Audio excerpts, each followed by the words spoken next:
Welcome to Kids Corner Activities. Today, we're going to be baking a recipe from the early 1900s. So, grab your apron and chef's hat and let's go! Do you have a favorite family recipe? Maybe it's been passed down from your parents or your grandparents or even great-grandparents.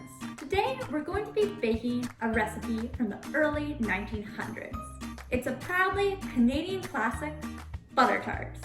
Butter tarts are sweet tarts filled with a mixture of sugar, eggs, and maple or corn syrup. They often also include raisins or pecans. The first known reference to butter tarts was in a recipe book from 1900. Many food historians believe the recipe has been around for a lot longer, being passed down through generations. We're going to be following Mary McLeod's recipe from the 1900s. You'll need the following ingredients: 1 cup of sugar, half a cup of butter, 2 eggs, 1 cup of currants, we'll use raisins, or you can choose to not add any add-ins, and 1 package of frozen tart shells. If you're up for the challenge, you can try baking the tart shells from scratch. In the 1900s, the tart shells would have been made from scratch. For the tart shells, we'll use a recipe from another cookbook from the 1900s.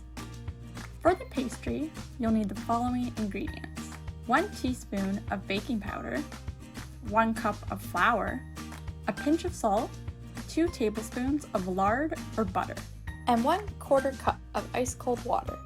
In the recipe, it doesn't mention what temperature you should bake the butter tarts at or for how long. Now, in the 1900s, Mrs. McLeod and your great-grandparents would have been using a different oven, so we'll adjust the recipe slightly. To start off, we'll preheat our oven to 400 degrees Fahrenheit.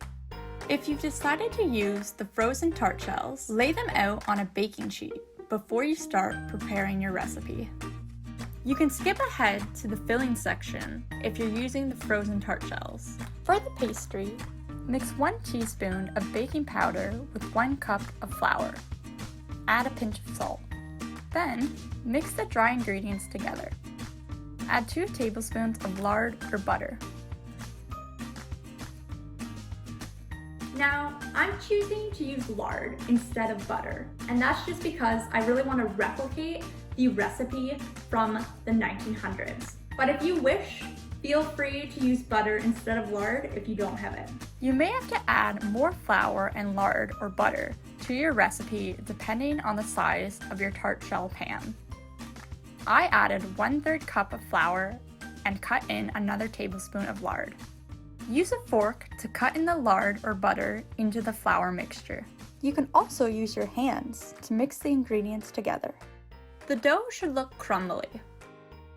The next step says to add 1/4 cup of ice water to chill the dough. Take some ice cubes and add some water to the measuring cup. Then pour it into the dry ingredients and mix. Cover the bowl and put the dough in the fridge to chill. Now, in the recipe, it says to chill the dough on ice. And this was very common in the 1900s because they didn't have refrigerators.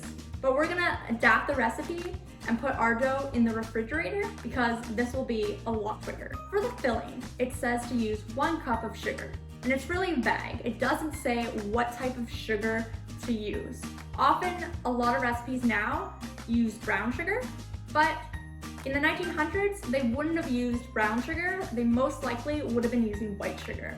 So we're gonna use white sugar instead. Add 1 cup of sugar to a medium-sized bowl. Then, add half a cup of softened butter. Cream the butter into the sugar.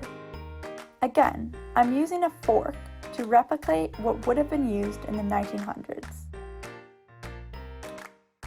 Normally, we would use electric beaters to mix all of our ingredients together, but if we want to follow the recipe as it was truly made in the 1900s, we're not going to use electric beaters, and we'll use either a whisk or a fork to mix the ingredients together. After the sugar and butter are mixed, it should look like this. Then, beat 2 eggs into the mixture. Add 1 cup of raisins or currants to your mixture. I decided to use raisins even though Mrs. McLeod would have used currants at the time. If you don't want to add anything to the mixture, you don't have to.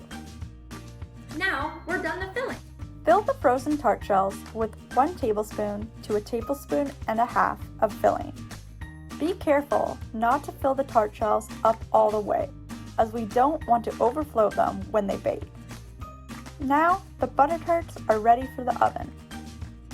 If you've made your tart shells from scratch, you can now take them out of the fridge. Before you roll the dough out, lightly flour a surface, rolling pin, and your hands so that the dough doesn't stick. Take the dough and warm it up in your hands. Press it together into a ball. It might be a little crumbly. Once the dough is warmed up, use a rolling pin to flatten it out. Once you've rolled out the dough, take a glass or tart cutter and press it into the dough. Use a knife to cut the shape out. These circles will be our tarts. Flour the tin. Take the cutout shapes and place them in the tin. Use your hands to gently press the shape into the tart tin.